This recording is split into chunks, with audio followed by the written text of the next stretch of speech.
جب میری ان سے بات ہوئی تو میں نے بتایا اب کیوں میرے ساتھ یہ کر رہے ہیں. میرے یہ الفاظ تھے کہ کیوں. میں نے کہا یہ سب کچھ P T I official media یہ جو لوگ میرے خلاف بیان داغ رہے ہیں آپ نے کمیٹی سے نکلوائے. میں نے کہا گناہ تو بتا دے. تو خان کے الفاظ یہ تھے, انہوں نے کہا کہ مجھے تو پکچر ہی کوئی دوسرا دیا جاتا ہے اور آپ کے ساتھ زیادتی ہوئی ہے, یہ جو لاسٹ ٹائم نکالا تھا.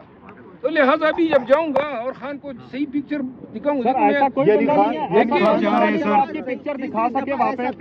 ہاں, ایسا کوئی بندہ نہیں جو آپ کی پکچر دکھا سکے. دیکھیں میں آپ کو بتا دوں, خان جب ادھر جیل میں ملاقات ہوتی ہے نا تو 6-7 لوگ تو بیک وقت ملاقات ہوتی ہے, علیحدہ نہیں ہوتی. اچھا مروت ایک منٹ, جب جس دن ٹرائل ہوتے ہیں اس وقت سارے بیٹے ہوتے ہیں.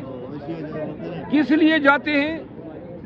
میں خود بھی خان کے پاس اس لیے ہر میٹنگ پہ جایا کرتا تھا کہ کوئی میری غیر موجودگی میں میرا دڑن تختہ نہ کر دے. یعنی آپ نے جانا ہوتا ہے آپ اپنی عزت بچانے کے لیے کہ کوئی خان کے کان نہ بھر دے. 11 اپریل کے بعد میرا جانا جو ہے مفقود ہو گیا, تو لہٰذا کوئی تھا نہیں. پی ٹی آئی میں جو سب سے مسئلہ ہے بڑا وہ یہ ہے کہ بڑے بڑے جفادری لیڈر ان کی موجودگی میں جھوٹ بولا جاتا ہے. اخلاقی جرت کی کمی ہے, کوئی خان کو یہ نہیں بتاتا ہے کیونکہ وہ اس شخص کی ناراضگی سے ڈرتا ہے یا اس خاتون کی ناراضگی سے ڈرتا ہے جو کسی کی غیبت کر رہی ہوتی ہے. اگر یہ سلسلہ اس وقت تم جاتا جب سارے جو لوگ ہیں باضمیر لوگ وہ اس وقت خان کے سامنے کہتے کہ یہ شخص یا یہ خاتون جھوٹ بول رہی ہے. پاکستان تحریک انصاف میں اگر فیصلے اس معیار پہ ہوں گے اور اس طریقے سے تو کسی کا مستقبل محفوظ نہیں ہوگا. کوئی بھی قانون میں بات ڈال کے اور اس طرح خان صاحب کو مس گائیڈ کر کے فیصلے کروا سکتا ہے. لیکن میں مشکور ہوں پاکستان تحریک انصاف کے ورکرز کا اور P T I social media volunteers کا جنہوں نے میرے لیے آواز اٹھائی. ہمیشہ انسان کو حق کے ساتھ کھڑا رہنا چاہیے. اگر پوری دنیا اور پوری پارٹی بھی میری مخالف ہو جائے لیکن اگر میں سمجھتا ہوں کہ میں حق پہ ہوں تو مجھے چندہ پرواہ نہیں ہے نکالنا یا لے لینا. اور یہ تیسری دفعہ ہے کہ مجھے نکالا جا رہا ہے. قصور میں نے اس دن پارلیمان میں پوچھا, آ جاؤ نا ڈنکے کی چوٹ کے پہ بتا دیں کہ اس شخص نے یہ گناہ کبیرہ کیا ہے. وجہ کا پتہ نہیں ہے اور نکالنا ضروری ہے. تو لہذا خان کے ساتھ ابتدا سے ہیں. خان ہمارا لیڈر ہے, باقی یہ نکالنے والے جو ہیں ان کی کوئی حیثیت نہیں ہے. آج کل ان کی حیثیت یا مثال وہ جو میت پہ جو دیگ خیرات میں تقسیم ہوتی ہیں, جو دیگ پہ بیٹھا ہوا شخص ہے وہ بھی اپنے آپ کو سمجھتا ہے کہ کیونکہ میں دیگ تقسیم کر رہا ہوں تو بانی چیئرمین عمران خان ہوں. تو لہٰذا یہ وہی دیگ تقسیم کرنے والے ہیں, خیرات تقسیم کرنے والے ہیں.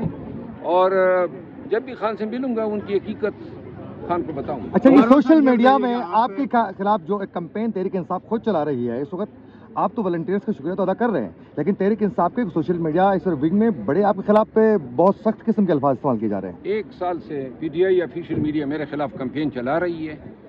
خان میں اس وقت میڈیا ٹیم بنا رہا تھا, خان نے منع کیا.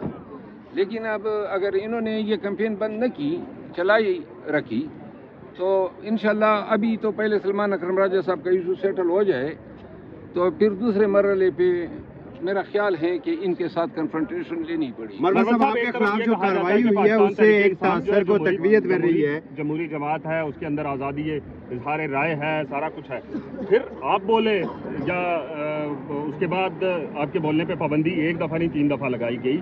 کیا سمجھتے ہیں کہ کیا پارٹی کے اندر بھی جمہوریت ہے؟ نہیں, خان تو بڑا جمہوری آدمی ہے. وہ تو اعتراض بھی برداشت کرتا ہے, اختلاف بھی برداشت کرتا ہے. لیکن کچھ اور چھوٹے خان بنے ہوئے ہیں, وہ جو ہیں خود کو بات سمجھتے ہیں. میں نے ہمیشہ انہی کو ایڈریس کر کے کہا ہے کہ خان کے علاوہ میرا کوئی لیڈر نہیں ہے. ان کو یہ میری بات بڑی چبھتی ہے اور اب تو میں ان کو سمجھ آنی چاہیے. آپ نے اتنی دفعہ نکال دیا, ساری کمپینیں کی, سارے الزامات در دیے. پی ٹی آئی کی آفیشیل میڈیا نے ماں سوائے اس کی کہ مجھے ابھی تک قادیانی نہیں بنایا ہے, باقی انہوں نے سب الزامات مجھ پہ دھرے ہیں. تو لہذا میرے پاس لوز کرنے کو کچھ ہے نہیں. البتہ جو لوگ جس کی ماں پہ یہ کر رہے ہیں وقت آنے پہ انشاءاللہ.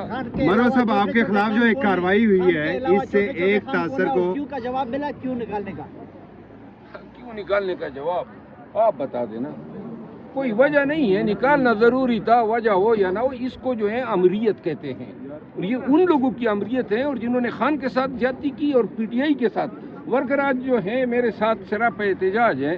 پی ٹی آئی کے ورکروں سے کسی نے پوچھا ہے کہ اس طرح منمانے فیصلے سے پارٹی کے ورکر کے اوپر کیا گزر رہی ہے؟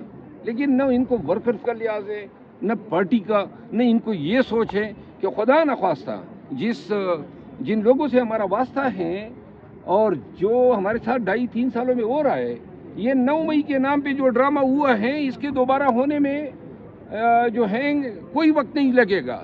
تو یہ بھی سوچنا چاہیے نا کہ اگر پھر آپ کے پاس وہی حالات آتے ہیں تو آپ کے پاس باہر نکلنے کے لیے کوئی ہے.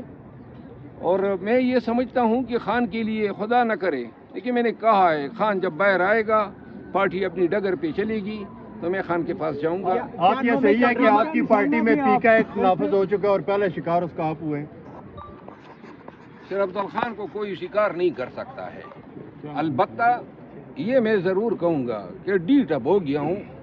ایک آدمی کو تو ابھی تک میں جواب دے رہا ہوں، لیکن کسی اور کو میرے سامنے آنے کی خواہش ہے. ایک شخصیت جو ہیں ابھی لوگوں کو فون کر کے کہہ رہی ہے ایم این ایس کو بالخصوص کے مروت کے خلاف جو ہے میڈیا پہ یہ الزام لگاؤ. اس شخصیت کو میں کہنا چاہتا ہوں، آپ کو بھی پتا ہے، نام لے لیں آپ تو، نام لے لیں. آپ کے خلاف اگر پوری کمپین چلا رہی ہے تو آپ نام لینے سے کیوں کترا رہے ہیں؟ آپ تو کسی سے ڈرتے بھی نہیں ہیں. وہ شخصیت ترجمہ، وہ جو سلمان اکرم راجہ صاحب اسی شخصیت کے ترجمان ہیں.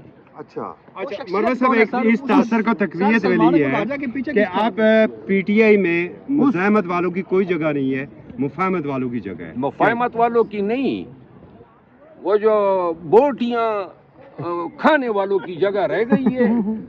اور حتیٰ کہ یہ کمبخت ہڈیاں بھی کسی کو نہیں دیتے. صاحب آرمی چیف کا خواتین کے احترام عزت کے حوالے سے بیان کو کیسے دیکھتے ہیں؟ میں تو خواتین کا میں نے بدحالی دیکھی ہیں، زبوالی دیکھی ہیں. پی ٹی آئی کی خواتین، مجھے تو شہریار افریدی کے ساتھ جو ظلم ہوا ہے ان کے بچوں کے ساتھ وہ تو میں بھولا نہیں ہوں.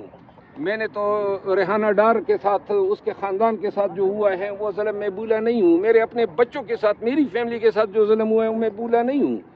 تو لہذا زبانی جمع خرچ کے بجائے عملی طور پہ یہ جو خواتین آج بھی یاسمین راشد جیل میں ہیں، کینسر سروائیور ہیں، یہ جو گزری صنم جاوید پہ اور خدیجہ شاہ پہ اور یہ جو آرگنائزر بنی ہے عالیہ حمزہ پہ اور دیگر خواتین پہ، خواتین بوڑھوں نے، بزرگوں نے بڑا سفر کیا ہے. آرمی چیف صاحب جو ہیں ان سے میری استدعا ہے کہ بالخصوص بچوں اور خواتین کے ساتھ جو 9 مئی کے بعد ہوا ہے اس کی ایک تحقیق کرا لیں. اور آج بھی اگر ان خواتین کا کوئی کفارہ ادا کیا جا سکتا ہے تو ہم پھر اس بیان کو جو ہے سر آنکھوں پہ رکھیں گے. شیر افضل مروت کا اگلا نشانہ کون ہے؟ وہ خاتون ہے شیر جو افضل کمپین مروت کر کا رہی اب نشانہ کون ہے؟ کوئی ہم نشانہ نہیں بناتے ہیں، البتہ کوئی ہمیں نشانہ کر دیتا ہے تو تاک تاک کے جواب دیتے ہیں. مروت صاحب 9 مئی کے ڈرامے کی بات کی تو 9 مئی کا ڈرامہ اسٹیبلشمنٹ نے خود کروایا؟ نہیں، وہ پھر میں نے کروایا. مروت صاحب پشتوں کا ایک مقولہ ہے کہ زو گورا ما خان تھا وہ خان گوری آسمان تھا. خان سے انصاف کی توقع ہے آپ کو؟ خان جو ہے نا جب بھی وہ سن لیتا ہے وہ انصاف کرتا ہے. 2 دفعہ پہلے بھی انہوں نے نکالا تھا نا، خان نے سنا. مداخلت کتنی بشرا بی بی نے کیا جیل میں اندر جانے سے پہلے بشرا بی بی کی جانب سے پارٹی کے اندر کوئی دڑ بندی یا کچھ خان کو کوئی ایسے کوئی پوائنٹ پہنچائی بشرا بی بی بشرا صاحب نے؟ بی بی کی طرف سے جڑا بندی کی کسی کوشش کی میں نہ تائید کرتا ہوں، نہ مجھے خود اس حوالے سے اپروچ کیا گیا ہے.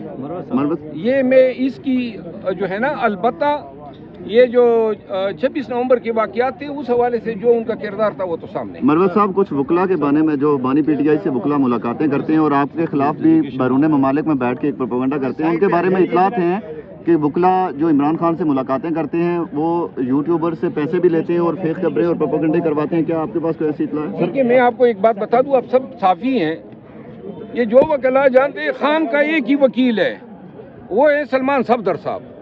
یہ تمام کیسز میں وہی وکیل ہیں. باقی جو ہیں وکلا حضرات جو جاتے ہیں یا پارٹی کے امور کے لیے جاتے ہیں یا کان بھرنے کے لیے جاتے ہیں.